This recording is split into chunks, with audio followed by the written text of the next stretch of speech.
Ого, на чердак залезем. Го! А, можно на чердак залезть? Если потолок провалится, будете на улице жить. Yes! А у нас только эта лесенка есть. Ну да.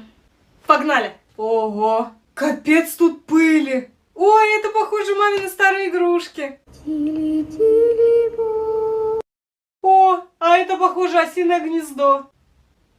Там что-то пакет шевелится. Мышка? Больше. Крыска? И не одна. Спускаемся? Спускаемся.